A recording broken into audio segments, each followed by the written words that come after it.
할렐루야, 우리 함께 주님의 이름을 송축하며 예배의 자리로 나가기 원합니다.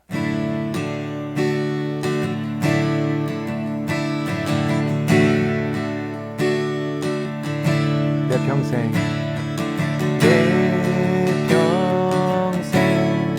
사는 동안 주 찬양하리. 여호와 하나님 내 주를 찬양하리. 주님을 묵상하니 즐겁도다. 내 영혼 주 안에서 참 기쁘리. 내 영혼아 주님을 송축하라. 내 영혼아 주님을 찬양하라. 내 영혼아 주님을 송축하라. 내 영혼아 주님을 찬양하라. 내 평생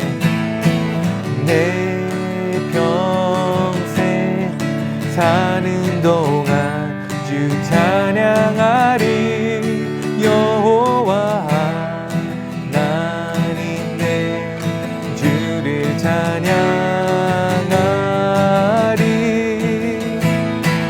주님을 묵상하니 즐겁도다. 내 영혼 주 안에서 참 기쁘리. 내 영혼아 내 영혼아 주님을 송축하라. 내 영혼아 주님을 찬양하라. 내 영혼아 주님을 송축하라. 내 영혼아 주님을 찬양하라. 내 영혼아 내 영혼아 주님을 송축하라. 내 영혼아 주님을 찬양하라. 내 영혼아 주님을 송축하라. 내 영혼아 주님을 찬양하라. 내 영혼아 주님을 찬양하라. 아멘. 그러자 욥이 받아 대답했습니다. 내 말을 잘 들어보게. 이것으로 자네들의 위로로 삼았다가 내가 말하는 동안 좀 참고 있다가 내 말이 끝나면 조롱하게나. 내가 사람을 원망하는 것인가? 그렇다면 내가 어떻게 괴롭지 않을 수 있겠나? 나를 잘 보고 놀라게. 자네들의 손으로 입을 막게. 나는 이것을 생각하면 끔찍해서 몸소리가 처진다네. 어떻게 악인은 그렇게 세력을 키우면서 늙을 때까지 계속 사는 건가? 그들의 눈앞에서 그 자식들이 그들과 함께 굳건히 서고 그 자손들도 그렇게 되면서 말일세. 그 집은 안전하고 두려울 게 없으며 하나님의 매도 그들 위에는 있지 않다네. 그 숫소는 문제없이 번식하고 그 암소들은 유산하는 일 없이 새끼를 낳는다네. 그들은 자기 자식들을 양떼처럼 내보내고 그 어린 자녀들은 춤을 춘다네. 그들이 탬버린과 하프를 쥐고 비리술에 즐거워하고 있다네. 그들은 부유한 나날을 누리다가 한순간에 무덤으로 내려간다네. 그런데도 그들은 하나님께 우리를 내버려 두십시오. 우리는 당신의 길을 알고 싶은 마음이 없습니다. 전능자가 누구이기에 우리가 그를 섬겨야 합니까? 그에게 기도해서 얻을 게 무엇입니까? 라고 말한다네. 그들의 복이 그들의 손에 있지 않으며 악한 사람들의 계획은 내게서 멀다네. 할렐루야. 11월 9일 화요일입니다. 오늘도 하나님께서 우리와 함께 하심으로 하나님의 계획이 우리에게 이루어지기를 예수님 이름으로 축복합니다. 주석가 중에 알버트 반즈란 분이 계십니다. 이분은 성경 전권을 주석하신 분이신데 반즈는 악인이 번성하게 되는 몇 가지 이유가 있다고 밝힙니다. 첫 번째는 하나님의 오래 참으시는 덕을 보여주기 위해서라고 말합니다. 이것은 거꾸로 인간의 마음이 얼마나 악한가 하는 것을 보여주기 위한 목적도 되는 것이죠. 두 번째로 악인이 번성하는 것은 하나님이 악인들에게 회개할 기회를 충분히 주셨다는 것을 보여주기 위한 것이죠. 이것은 나중에 심판 때에 악한 사람들이 핑계치 못하도록 하기 위한 목적이 있다고 합니다. 세 번째로는 악인을 하나님의 백성을 징계하는 도구로 쓰시기 위해서 잠시 번성하도록 내버려 두신다는 것입니다. 하나님의 백성들도 하나님을 등질 때가 있죠. 이럴 때 하나님은 악한 이방인들을 통해서 자기 백성들의 악함을 심판하시기도 하십니다. 그런데 여러분, 이 세 가지 이유만이 아니라 하나님이 악인의 번성함을 참으신 이유는 더 많지 않을까요? 우리는 나의 지식으로 하나님을 다 이해하려고 하는 교만을 품을 때가 있습니다. 하나님의 그 광대하심에 비해서 나의 지식은 참으로 얄팍한데 내가 하나님을 마치 다 아는 것처럼 말하는 경우가 있는 것이죠. 그래서 알버트 반즈는 이 세 가지뿐만 아니라 우리가 모르는 악인의 번성의 이유도 참 많다라고 말합니다. 오늘 우리는 하나님의 섭리를 믿어야 합니다. 왜냐? 내 경험과 내 지식보다 하나님의 수는 많고 탁월하기 때문입니다. 자, 오늘 말씀에 보면 소발의 두 번째 변론에 대한 욥의 대답이 시작됩니다. 소발의 논지는 욥이 악인이기 때문에 당연히 지금 벌을 받는다라는 것입니다. 이것은 욥의 현재의 고난과 재앙을 보고 거꾸로 욥에게 이런 죄가 있었을 것이라고 추정하는 잘못으로부터 출발된 것입니다. 사실 소발이 욥을 위로하기 위했지만 지금 욥을 공격하고 있는 사람입니다. 욥은 이런 소발에게 악인이 잘 되는 현실의 부조리한 모습을 소개하면서 소발의 논리에 대항하고 있습니다. 함께 말씀을 나누면서 오늘도 우리의 삶 속에 하나님의 섭리가 또한 하나님을 따르는 우리의 믿음의 고백이 우선될 수 있기를 예수님 이름으로 축복합니다. 그러자 욥이 받아 대답했습니다. 내 말을 잘 들어보게. 이것으로 자네들의 위로로 삼았다가 내가 말하는 동안 좀 참고 있다가 내 말이 끝나면 조롱하게나. 내가 사람을 원망하는 것인가? 그렇다면 내가 어떻게 괴롭지 않을 수 있겠나? 나를 잘 보고 놀라게. 자네들의 손으로 입을 막게. 나는 이것을 생각하면 끔찍해서 몸소리가 쳐진다네. 욥이 친구들에게 하소연하는 것이 등장하는데 크게 세 가지입니다. 먼저 욥은 친구들에게 내 말 좀 들어달라고 부탁을 합니다. 너희가 내 말을 들어주면 나는 위로를 받을 수 있을 것 같아 라고 말하는 것이죠. 여러분, 우리에게도 누군가에게 말할 수 없는 답답함들이 있지요. 그 억울함들이 있습니다. 그런데 그걸 누가 들어주기만 해도 위로를 받습니다. 솔루션을 주거나 아니면 빚을 졌는데 돈을 갚아주지 않는다 할지라도 그저 들어주는 것만으로도 속이 시원해지는 경우가 있는 것이죠.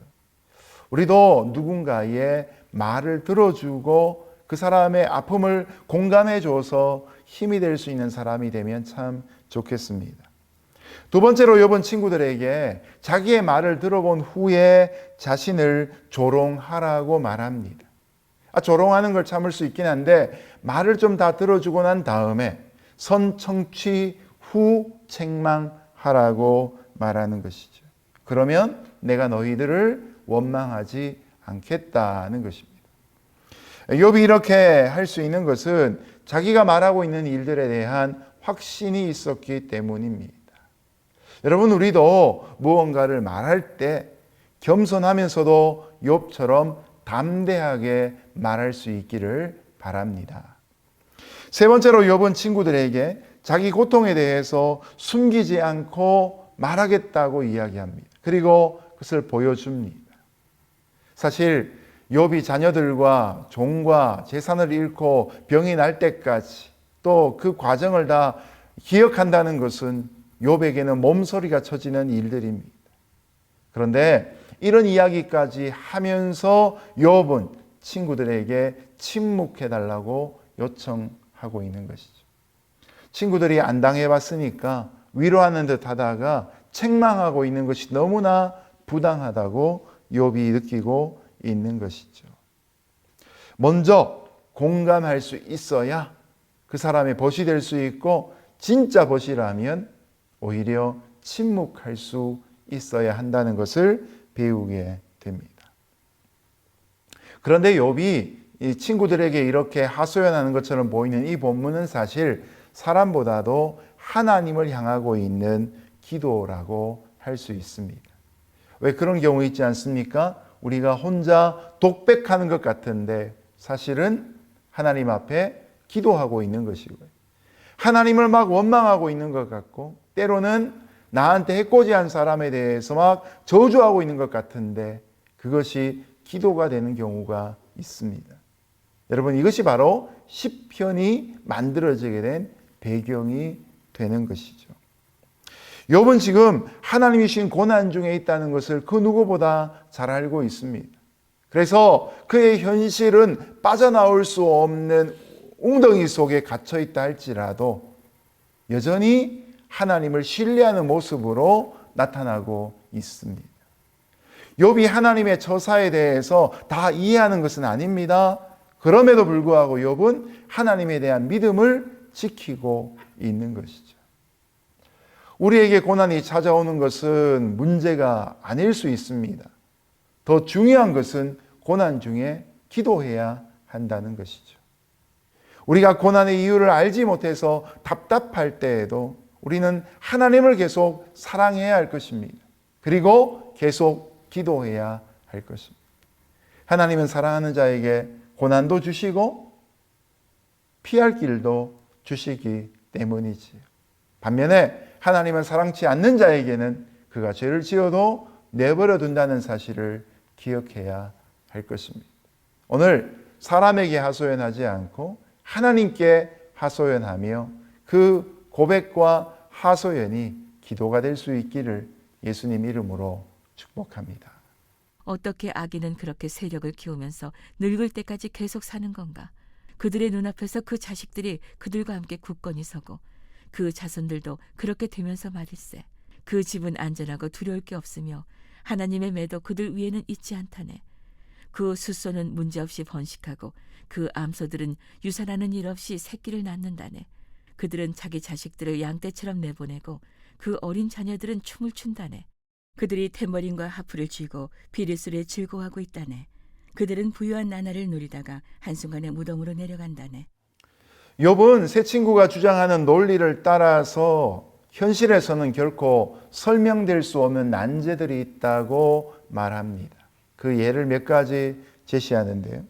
첫 번째는 악인들이 오랫동안 살면서 그 세력이 점점 강해진다는 것을 이해할 수 없다고 말합니다.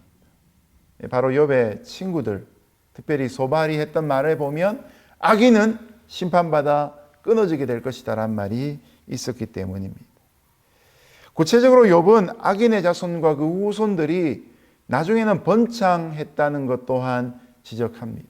그들의 집안이 평안하고 하나님이 즉시 그들에게 매를 대지 않고 그저 그들의 짐승이 잘만 자라고 있기 때문이지요. 심지어 악인들의 자녀들은 춤추며 잘 살아갑니다. 악인들은 그 자녀들로 하여금 세상에 있는 모든 쾌락을 다 누리도록 환경도 만들어주고 돈도 공급해 줍니다. 그러다 보니 악인은 대대로 쾌락을 더 많이 누리고 즐기게 되는 것이죠. 그런데 여러분, 이것은 그들이 잠정적으로 딱 한순간만 보았던 겉모습에 불과합니다. 욥은 아무리 부유한 나날을 누리던 이들도 결국 한순간에 망한다는 것을 분명히 말하고 있는 것이죠. 13절에 보면 무덤으로 그들이 내려가면 그들의 영혼은 이 땅에서와는 달리 하나님이 주시는 영생의 복을 누리지 못한다고 분명히 선언하는 것입니다. 그들은 죽은 후에 영원히 고통당하는 길로 가게 되는 것이죠. 악인이 행하고 있는 모든 악한 행동 그 자체가 이미 심판입니다. 얼핏 보면 하나님이 즉시 그들에게 재앙을 내리지 않고 매를 대지 않는 것 때문에 악인들의 집은 평안할 수 있습니다. 그러나 회개치 않는 모든 악인이 평안히 잘 살다가 평안히 죽는 것은 아니죠. 악인들이 이 세상에서도 최후에는 하나님의 징벌을 받는 경우들이 종종 목격됩니다. 특별히 다니엘서를 보면 악한 왕이었던 느부갓네살이 평안히 잘 살다가 인생 말년에 벌을 받습니다. 벨사살 왕도 마찬가지입니다. 사무엘상에 등장하는 나발도 마찬가지지요. 사도행전 12장에 나오는 헤롯 아그리빠 왕도 마찬가지입니다. 백성들이 이것은 하늘의 음성이다라고 할 정도로 그의 연설은 탁월했습니다. 연설이 탁월하지 않았지만 백성들이 그를 높이고자 하는 추앙이 분명했던 것 같습니다. 문제는 그렇게 들뜨고 교만한 순간 헤롯 아그리빠는 벌레가 먹어 죽는 길로 가게 되었던 것이죠. 그 어느 누구도 통제할 수 없을 만큼 악인의 번성함이 끝까지 가다가 인생 마지막 순간에 하나님이 치시는 딱 한 방으로 그 인생이 무참히 무너지는 것을 보면 여러분 죽음이란 사건 이후에는 얼마나 큰 하나님의 심판이 있는가를 우리가 내다볼 수 있지 않겠습니까? 그들의 생애의 마지막 순간에 이런 징벌을 예상이라도 했겠습니까? 그렇기 때문에 우리는 죽음이란 분명한 사건 이후에 심판이 있다는 사실 또한 예상하고 살아야 하는 것이죠. 하나님의 심판은 우리의 머리로는 계산할 수 없습니다. 언제 누가 심판을 받을 것인가 알 수가 없다는 것이죠. 심판은 부지불식간에 우리를 찾아옵니다. 그러므로 우리는 하나님이 공정하게 재판하신다는 사실을 믿고 하나님의 섭리에 우리의 삶을 맡길 수 있어야 하는 것이죠. 악한 일을 행해놓고 그에게 하나님의 심판과 재앙이 없다고 해서 오히려 우리의 믿음이 흔들리는 그런 경우가 없기를 예수님 이름으로 축복합니다. 그런데도 그들은 하나님께 우리를 내버려 두십시오. 우리는 당신의 길을 알고 싶은 마음이 없습니다. 전능자가 누구이기에 우리가 그를 섬겨야 합니까? 그에게 기도해서 얻을 게 무엇입니까? 라고 말한다네. 그들의 복이 그들의 손에 있지 않으며 악한 사람들의 계획은 내게서 멀다네. 욥은 악인들에게 몇 가지의 특징이 있다고 정리합니다. 악인은 하나님께 우리를 떠나달라고 간청한다는 것이죠. 두 번째로 그들은 주의 도리에 전혀 관심이 없습니다. 영적인 데 관심이 없고 육적인 것, 물질적인 것에 관심을 둘 수밖에 없는 것이죠. 또한 악인들은 자기의 번영이 하나님의 은혜인 줄을 모르는 잘못도 범하고 있습니다. 한마디로 그들은 짐승과 같은 무지 속에 빠져 있는 자들입니다. 욥은 이런 악인들은 자신이 싫어한다고 말하면서 그들과 간격을 분명히 두고 있습니다. 한마디로 이런 악인들의 특징이 무엇입니까? 하나님을 배척한다는 것이죠. 하나님을 영접하고 환영하는 것이 아니라 하나님을 배척하며 자신을 높이는 것이 악인들의 특징입니다. 출애굽기에 등장하는 이집트의 왕 바로가 그런 모습이었던 것이죠. 그래서 하나님이 바로에게 주신 가장 큰 심판은 무엇입니까? 그가 마음 먹는 대로 그냥 내버려 두셨던 것입니다. 그가 하나님의 심판을 망각하도록 버려두시고 결국 스스로 멸망의 길을 가도록 버려두셨다는 사실이죠.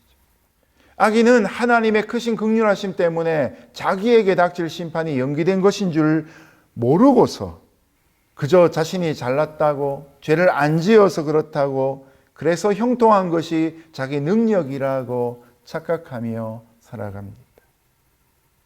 그러나 여러분, 결국에는 이런 악인들에게도 심판이 온다는 것을 통해서 하나님의 살아계심을 욥은 고백하고 증언하고 있는 것이죠.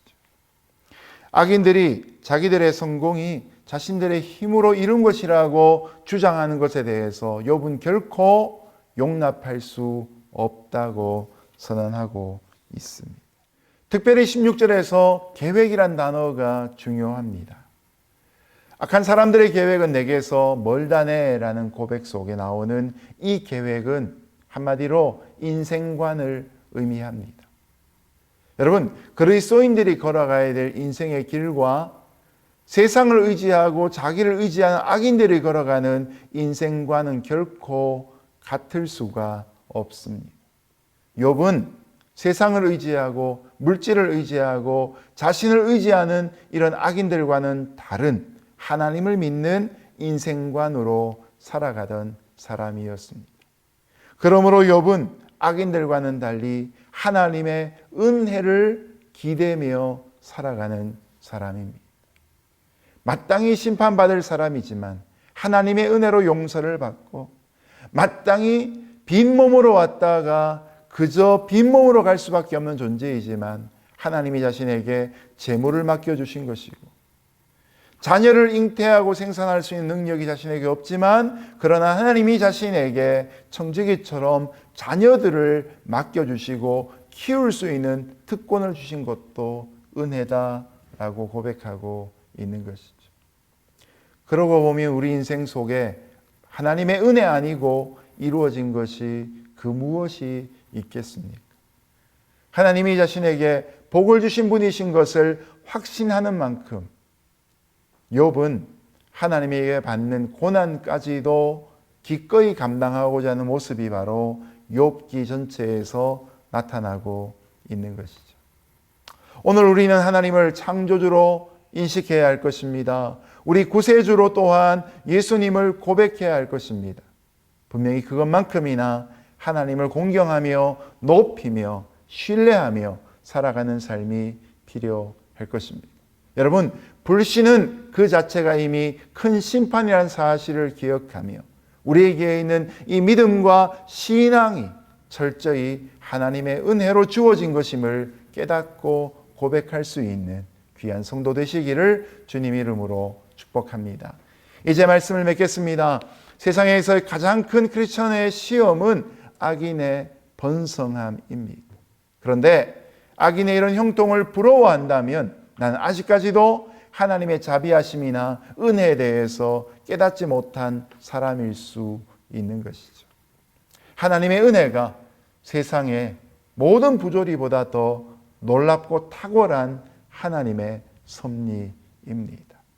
장래에 결국 심판받을 자들을 부러워하지 말고 오늘 나에게 은혜를 부어주신 하나님을 사모하며 더 가까이 나아가기 위해 오늘도 영적으로 출발할 수 있는 귀한 하루 되기를 예수님 이름으로 축복합니다. 함께 기도하겠습니다. 하나님 아버지 감사합니다. 아무것도 아닌 우리 존재들을 부르셔서 하나님의 말할 수 없는 사랑으로 품어주시니 정말 감사합니다. 오늘 하루를 살아갈 때에도 나의 능력, 나의 지혜 의지하지 않고 하나님의 은혜만을, 그 사랑만을 의존하며 살아가는 주의 백성들 되게 하여 주옵소서. 예수님의 이름으로 기도합니다. 아멘.